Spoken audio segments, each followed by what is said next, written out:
Manchester United 2, Liverpool 1. An amazing win for the Red Devils at Anfield. What happened behind the scenes in this tactical battle between Arne and Ruben Amorim? Without further ado, let's analyze. So, one of the main reasons why I'm so excited about this win over Liverpool, besides the rivalry between both clubs, is the nature of it, because this was a masterclass from Ruben Amorim when it comes to strategic management. Because if you had conducted a SWOT analysis of Manchester United tactically before this game against Liverpool, the results would have come in as strengths, our ability to win the second balls, whereas our weaknesses are playing through the middle, our non-existent midfield, and building up from the back. Whereas our opportunities, quite obvious as well. Liverpool are not in a very good vein of form currently, so they are prone to making mistakes. Doubt could easily settle in, whereas the threat is that they're still a talented group of players and playing, of course, at Anfield, where the tide can easily turn against you.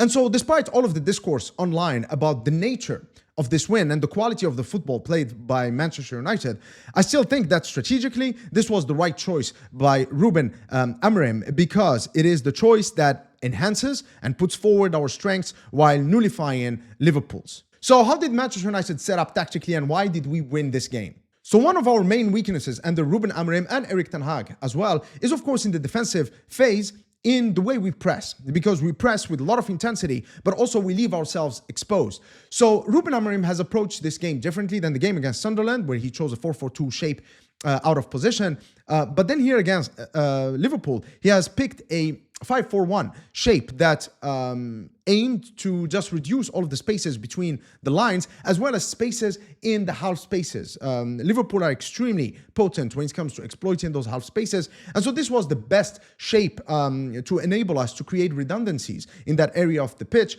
in order to leave very little space for the talented Liverpool attackers to exploit.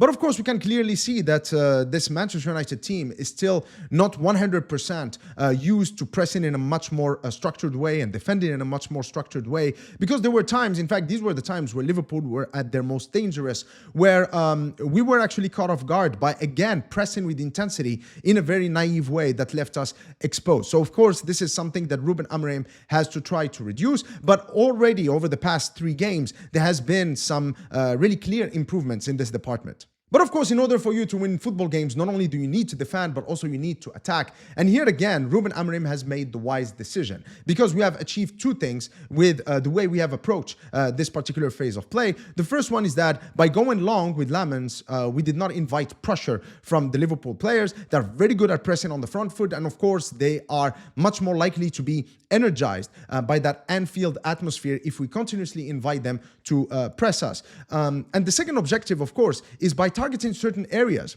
in the Liverpool half, by just playing long into those areas without really targeting a target man, and having a lot of Manchester United players standing close by, we maximize our chances when it comes to winning those second balls. And of course, by winning those second balls in those areas, we can quickly and swiftly attack and have shots on goal. And actually, that's how we ended up scoring not only the first goal, but also the second goal. Because, yeah, I know that that came from a set piece, from a corner with that cross from Bruno towards Harry Maguire. But, of course, we had that corner kick in the first place because, again, we were able to win those second balls with Harry Maguire winning the first one. And then, of course, Sesko and Cunha combining in that final third. So, again, Ruben Amorim here was absolutely spot on with his tactical decisions. And of course, I did not talk about him last time, but of course, Lammens. I mean, what a breath of fresh air to just have a goalkeeper you can actually bet on making some really outstanding saves.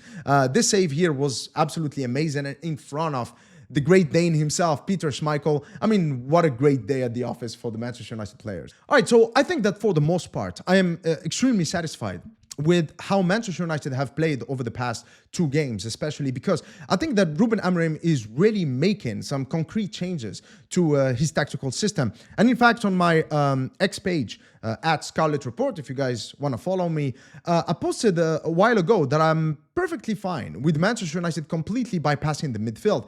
And yeah, some of my followers' reaction was, yeah, well, can you name any top teams that don't really play from the back and play through the middle or have a deep-lying playmaker in their teams? I get that. Okay, what I'm saying is that I'm not saying that Manchester United should completely give up on that in the future, in the mid to long term. But I think that in the short term right now, we simply don't have the midfielders that would enable us to play from the back. So using the current approach that Ruben Amorim has, playing direct and then banking on those second balls, because we are actually quite good at that, is in my opinion a much more effective way of winning football games. And that's exactly what we need right now. We just need those 3 points. We need to start winning and bring that feel-good factor. Later on in the transfer window, we can actually look to invest in midfield, which in my opinion is currently our weakest area. And then of course, next season, we can have a different conversation about that.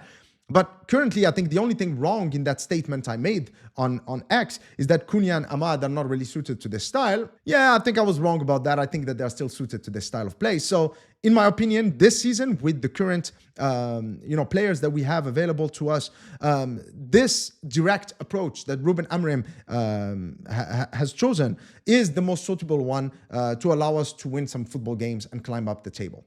All right, so I want to just add something because I've been in this YouTube space for a while now, so I kind of can anticipate what some of you are going to say in the comment section. I can already see this comment coming from 100 miles away, which is, oh, all right, Scarlett, so when we lose, it's Ruben Amorim's fault. He does not know what he's doing. He's clueless. It's his system. And then when we win, well, Ruben Amorim is a genius. No, guys, that's not what I'm saying. I mean, if you watch my videos and you listen to what I'm saying, the reason why I've been critical of Ruben Amorim over the past 2 months is simply because his system, i.e. the strategies that he employs, simply didn't work. And it's pretty well documented in my videos, and I showed why they didn't work. But over the past two games, Ruben Amorim has shown evidence that he's actually changing and adapting his system, i.e. he recognizes that certain things are not working, and he's trying to find solutions. And that's all I want from a Manchester United manager, from a manager anyway, from a coach, right? Because your job as a coach is to find solutions in order to enable your team to win football games. So I'm just absolutely buzzing. I'm super happy that Ruben Amorim has chosen to change his ways instead of, the stubborn, attitude and mindset that he has shown in the past. So I'm really excited about the future because we are winning games, because there is strategy behind them. It's well thought of strategies. So again, super happy. And also another reason why I'm super happy is because last night was like a double whammy for me. Not only did Manchester United win, but also, I don't know if you noticed, but Morocco are world champions du Maghreb, right? Okay, under 20, but yeah, still, it's better than nothing. Okay, first time, I believe first African nation to ever win the under 20 World Cup. So this time for Africa. But yeah, but just so you know how big this event is, my wife, who doesn't really care much about football, she knows absolutely nothing about football. She, of course, sent me this message this morning reminding me that, of course, we are under 20 world champions, before lecturing me about towels. Yeah, I guess some things never change. Can't live with them, can't live without them, I guess. Okay, guys, I hope that you've enjoyed this tactical analysis video. Until next time, cheers.